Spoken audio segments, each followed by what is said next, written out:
문자 왔는데. Sebelum videonya dimulai, admin akan menginformasikan jika mungkin next video durasinya admin kurangin ya. Dan karena admin baru, jadi mohon maaf uploadnya agak lama. Karena juga terbentur double job di dunia nyata. Dan terakhir, jangan lupa subscribe, like, dan komennya teman-teman. Notif-notif itu selalu membuat admin semangat untuk mengerangkum cerita selanjutnya. Terima kasih dan semoga kalian terhibur. Di cerita sebelumnya, Zhou An datang ke acara pernikahan dan membuat kegaduhan. Semua orang dari keluarga tuan kota dipukuli habis-habisan karena dirasa menghalanginya. Meski Ruksue sudah menyuruhnya untuk pergi, namun Zhou An tidak memperdulikannya. Ia tetap bersikukuh akan menantang calon suami Ruksue sampai-sampai dia menyuruh kepada prajuritnya untuk bersiap bertempur. Namun aksi Zhou An berhenti ketika mempelai laki-laki yang tidak lain dan tidak bukan adalah Jiang Han datang di tengah kerusuhan itu. Kedatangannya membuat semua orang terkejut, mulai dari Zhang Hen yang tak percaya jika menantu laki-laki itu adalah Jiang Han. Zhou An juga yang baru melihatnya bergumam bagaimana bisa sampah sepertinya menjadi menantu tuan kota. Semua tamu memperbincangkan kelayakan Jiang Han yang notabene sudah dikenal sebagai seorang sampah dari keluarga Jiang di kota Piaksui. Ruksue menghampirinya dan segera menyuruhnya untuk masuk kembali ke dalam rumah. Lalu Jiang Han berkata, "Aku mendengar anjing menggonggong dan itu membuat telingaku sakit." Dengan tegas, Jiang Han melanjutkan, "Dengarkan ini baik-baik. Tidak peduli dari mana asal-usulku. 1 jam lagi, aku akan menikahi Ruksue dan menjadi menantu dari tuan kota. Dan nanti saat kita bertemu lagi, kau jangan lupa untuk bersujud kepada tuanmu." "Hei, apa kau layak?" teriak Zhou An mengancam. Terlihat tanah yang dipijakinya retak. "Kau keluarlah dari rumah keluarga Yan, atau aku sendiri yang akan menyeretmu keluar." Tuan kota dan istrinya terlihat panik. Mereka berpikir jika Jiang Han pasti akan mempermalukan keluarganya. Zhou An yang marah langsung melesat ke arah Jiang Han dan berniat menghajarnya. Namun Ruksue segera menarik pedangnya dan menghentikan tindakan Zhou An. Dengan berani Ruksue melindungi Jiang Han. "Mulai hari ini dia adalah suamiku. Jika dia mati berarti aku juga mati. Dan jika kau ingin mengusirnya, maka kau harus melewatiku dulu. Kau menarik pedangmu hanya untuknya. Aku benar-benar harus membunuhnya hari ini." Namun dengan tegas tetapi santai, Jiang Han maju ke depan Ruksue. Karena menurutnya tidak pantas seorang suami berlindung di balik istrinya. Meskipun Ruksue khawatir, tapi Jiang Han mengatakan untuk percaya kepada dirinya. "Karena kau memperlakukanku seperti ini, aku akan melindungimu dengan hidupku, dan aku tidak akan membiarkanmu menderita." Di sini Jiang Han menawarkan Zhou An untuk bertaruh 3 ronde dengan dirinya.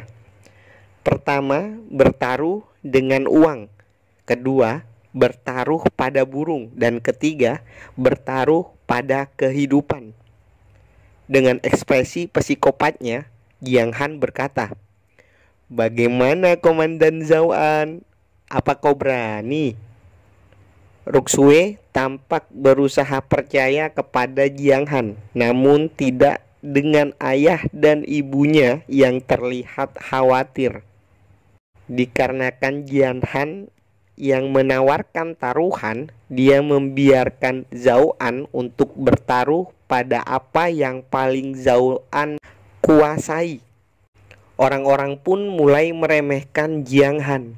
Tanpa pikir panjang, Zhao An dengan percaya diri akan bertaruh pada formasi tentara, lalu panah memanah dan kekuatan.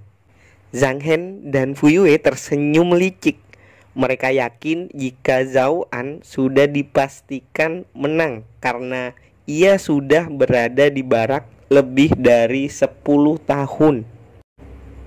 "Ayo kita bertaruh sekarang. Aku punya 10.000 koin emas di ronde pertama. Apa kau punya?" Dengan bangga, Jiang Han menjawab, "Menikah dengan menantu perempuan tuan kota membutuhkan banyak uang, dan aku sudah tidak punya uang sama sekali." Itu membuat jantung tuan kota serasa tersentil mendengarnya. Namun Jiang Han mengeluarkan kotak dari dalam bajunya. "Kebetulan aku mempunyai 7 pil yuan kelas 3 dan masing-masing bernilai lebih dari 10.000 emas. Bukankah uangmu terlalu sedikit?" Seketika mereka terkejut melihat pil yuan kelas 3. Zhao An pun ikut terkejut melihatnya, karena diketahui pil tersebut dapat meningkatkan kultivasi seseorang dengan cepat. Lalu Jiang Han menawarkan kepada semua orang untuk berpartisipasi dalam taruhan. Semua orang yang mendengarnya langsung menyetujui untuk ikut dalam taruhan tersebut. Aku mau," ujar tuan kota yang ternyata juga ingin bertaruh. Dari belakang Jiang Han, orang-orang mulai berteriak, "Keluarga Zhang bertaruh 20.000 emas untuk kemenangan Zhao An." Dan keluarga Ling pun juga melakukan hal yang sama. Kamar dagang pihak Sioku juga ingin bertaruh 10.000 emas untuk Zhao An. Zhang Hen mengangkat tangannya dan menambahkan 10.000 emas lagi pada taruhannya. Meski hal itu membuat ayahnya marah, tetapi Zhang Hen menjelaskan jika Jiang Han tak mungkin bisa menang. Dengan mempertimbangkan semua kemungkinan, Zhang Guozu berteriak, "Keluarga Zhang bertaruh dengan jumlah 30.000 emas." "Siap bos," ujar Jiang Han senang karena akhirnya umpannya berhasil. Dia pun meminta tuan kota yang merupakan mertuanya untuk menjadi saksi atau juri. Beberapa saat kemudian, mereka berdua sudah bersiap dengan pasukannya masing-masing. Mereka akan bertaruh formasi sampai salah satu ada yang kalah. Pasukan Zhao An yang gagah berani dan bersemangat.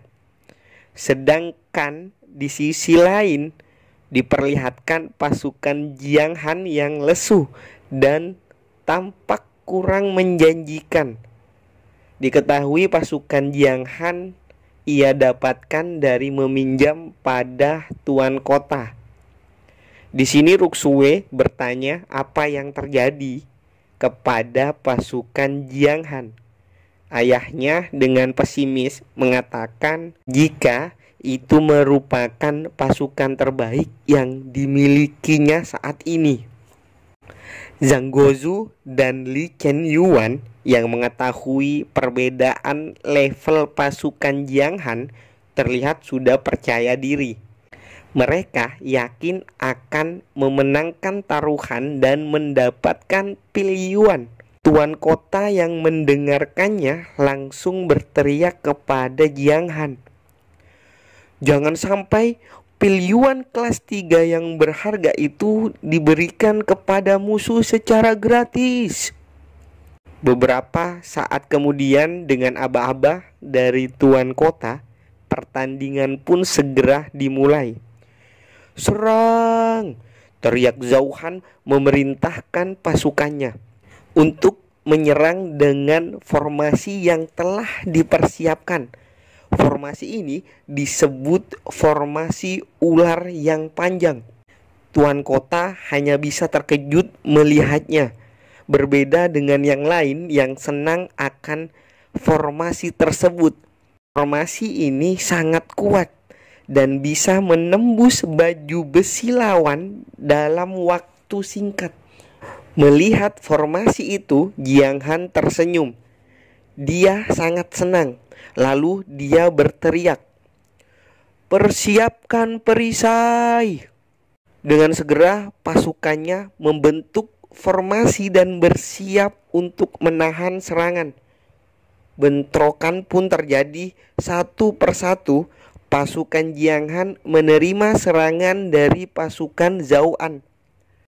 Sambil tertawa, Zhang Hen berteriak, "Hahaha, aku sudah mengatakannya, Jiang Han pasti kalah.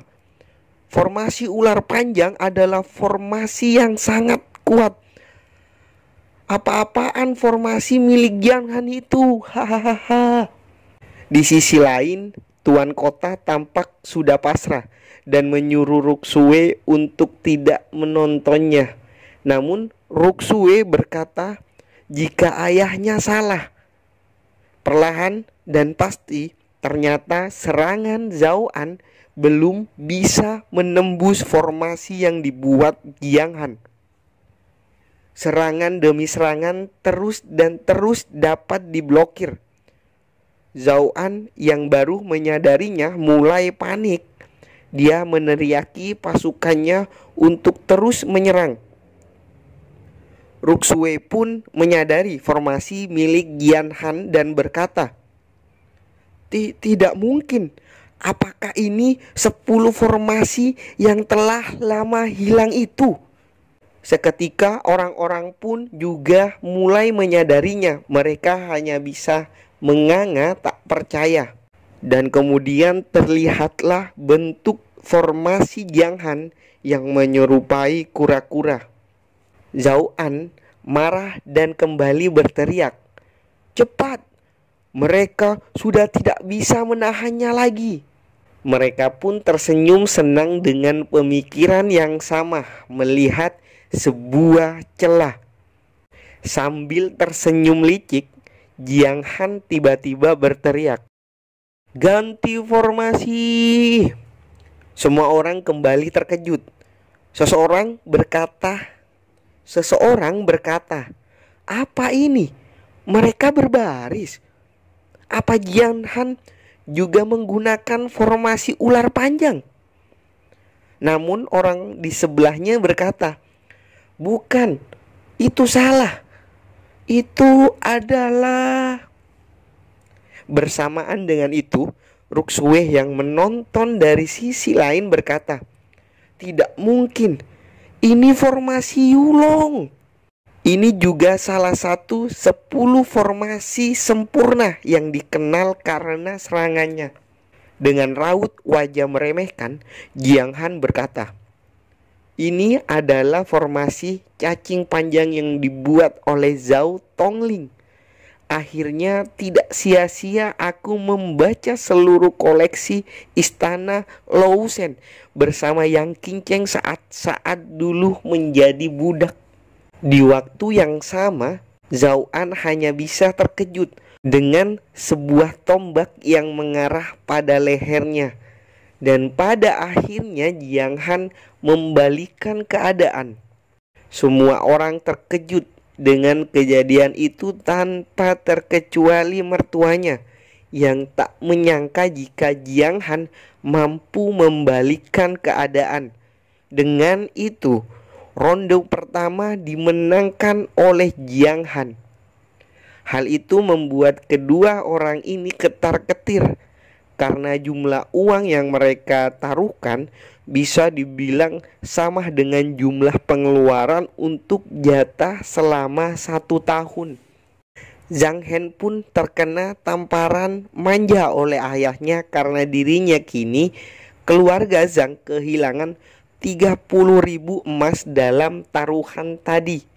Di ronde kedua nanti, aku akan benar-benar memastikan dia akan berpisah dengan Ruksue, ujar Zhao An marah. Jiang Han dengan bahagia berkata, 7 pilyuan kelas 3, 70.000 koin emas, dan 10 senih bela diri ini, apakah sudah bisa dianggap sebagai mas kawin di pernikahan yang digelar terburu-buru ini? Kemudian Jiang Han menyerahkan semua itu pada penguasa kota yang menjadi mertuanya. Itu membuat penguasa kota juga ikut senang dengan uang dan barang yang ia terima. Tidak lupa Jiang Han yang tengil tertawa dan mengacungkan jempolnya pada Ruksue yang sudah mempercayainya tadi. Melihat itu, Ruksue tak mampu berkata-kata dan hanya melemparkan senyuman bangga pada Jiang Han. Kemudian Zhao An menghampiri Jiang Han dan meminta untuk ronde selanjutnya segera diteruskan. Sebelum melanjutkannya, Jiang Han menoleh kepada ibu mertuanya dan mengatakan, Zhao An adalah ponakannya, apakah ronde kedua harus dilanjutkan? Karena ia takut jika Zhao An akan dipermalukan nanti. Ibu mertuanya pun menjawab, jika Jiang Han bisa membuat keputusannya sendiri tanpa harus mengkhawatirkannya. Jiang Han bergumam dalam hati, awalnya aku khawatir jika aku berurusan dengan Zhao An, ibu mertua akan kesal. Namun sepertinya hubungan keluarga Yan dan keluarga Zhao tidak sesederhana kelihatannya.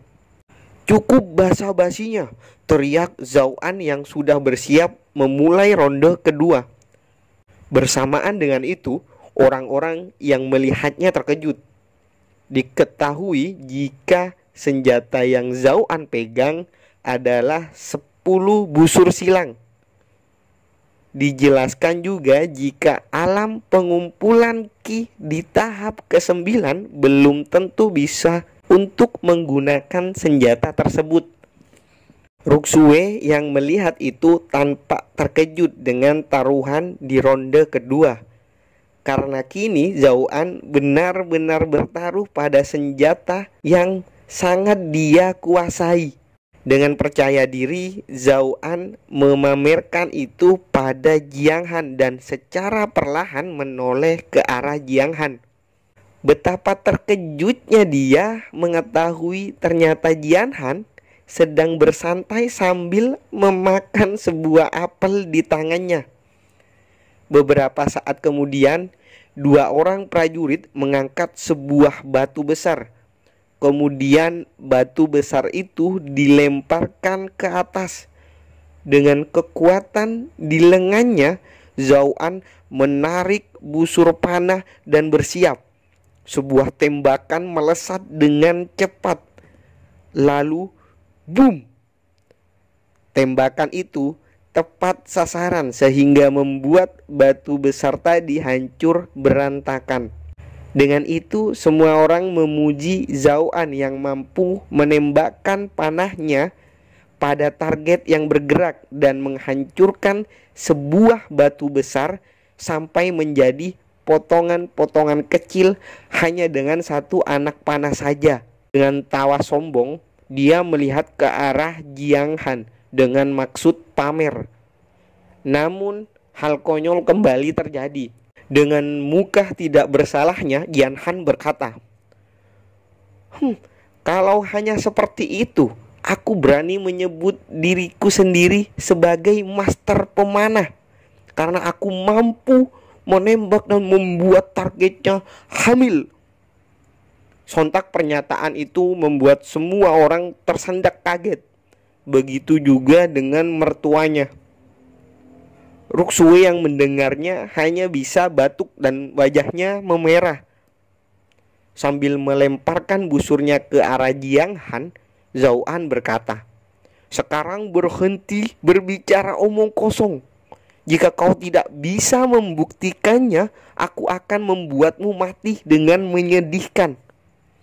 Admin jelaskan sedikit maksud pembuktian yang dikatakan adalah pembuktian memanah ya, bukan pembuktian yang dikatakan Jiang Han tadi.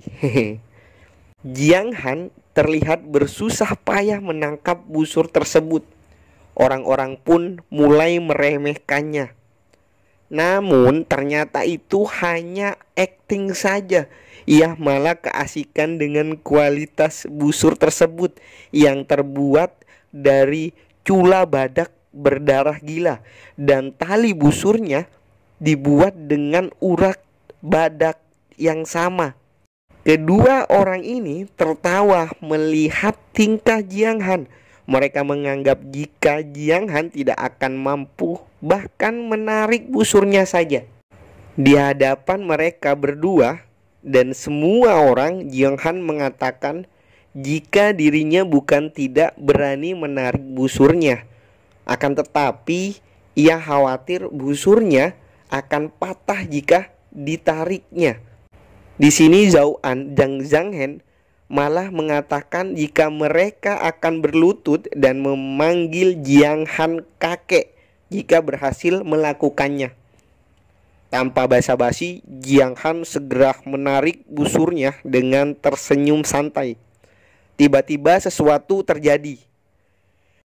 Busur tersebut patah dan tali busurnya pun putus akibat kekuatan Jiang Han.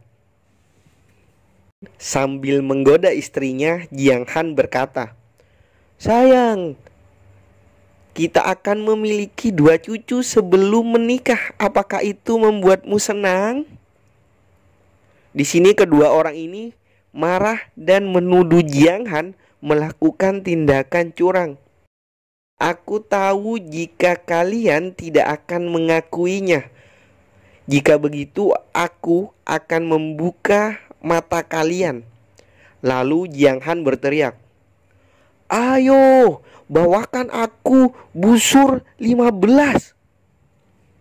Sedikit informasi, mungkin angka di belakang senjata di sini itu merupakan tingkatan kekuatan dari senjata itu sendiri.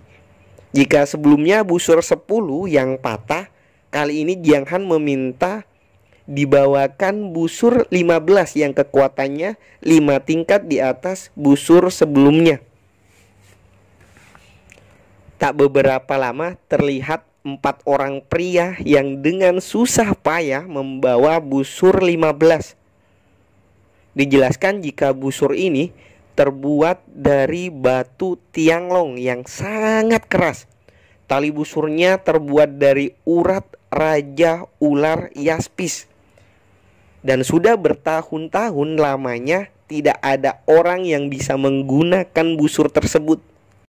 Tanpa menunggu aba-aba, Jiang Han bersiap. Kali ini dia menggunakan 3 anak panah sekaligus. Tembakan pertama dia lepaskan dengan posisi badan menghadap ke arah kiri. Tembakan kedua dia lepaskan dengan posisi badan menghadap ke arah kanan. Dan tembakan ketiga dia lepaskan menghadap arah depan. Dengan itu 3 tembakan dengan arah yang berbeda pun selesai. Kemudian perhatian semua orang tertuju pada gunung yang tidak jauh dari tempat tersebut. Gunung itu terlihat hancur akibat tembakan dari Jiang Han. Semua orang pun sangat terkejut melihatnya. Ternyata 3 anak panah yang Jiang Han lepaskan di 3 arah berbeda terlihat bersatu di satu titik. Hal itu kembali membuat mertuanya kaget, sekaligus mengakui kemampuan kontrol tembakan Jiang Han. Zhao An hanya bisa pasrah mengetahui dirinya kalah dalam ronde yang dipilihnya sendiri. Dengan begitu, ronde kedua dimenangkan oleh Jiang Han. "Hei, Zhao An, aku akan memenangkan permainan ini," ucap Jiang Han sambil mengarahkan busurnya pada Zhao An. Dengan pasti ia melepaskan anak panah dari tangannya. Sekuat tenaga, Zhao An menghentikan laju tembakan itu. Namun terlihat di area bagian reproduksinya, di bagian vital maksudnya, mengeluarkan cairan merah. Ternyata Jiang Han sengaja mengincar bagian tersebut. Zhao An berteriak, "Kau berani sekali melakukan ini. Kubunuh kau sekarang juga." Dia pun melesat dengan cepat ke arah Jiang Han. Dengan santai, Jiang Han berkata, "Benarkah yang kau katakan? Kemudian lihat baik-baik."